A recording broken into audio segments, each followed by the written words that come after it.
I feel very strongly about that. Again, I look back on the creation of the Agricultural Land Reserve by the Dave Barrett government as the most forward-looking policy that I can recollect as a student of history and a proud citizen of British Columbia. Has endured multiple different governments over time and has stood as a symbol of what we in British Columbia can and should do with our arable land.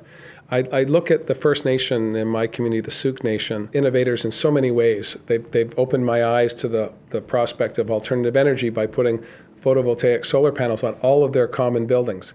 Every building that is on reserve has a solar capacity, either hot water heat for local homes or an array on the various administration buildings.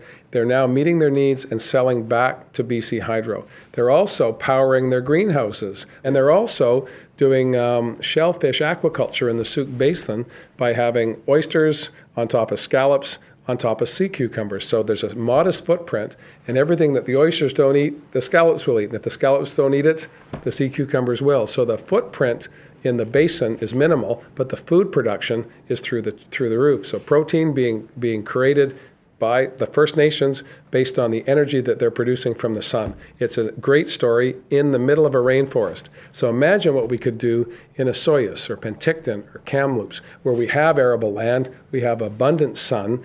Now the challenge is, how do we put that land to good use to create the food sources for the next generation and the generation after that? As climate change continues to come, our sources of food in Mexico and California will become less and less viable, and we here in British Columbia will be it'll be more important than ever before that we have protected our arable land, and then we're putting it to good use.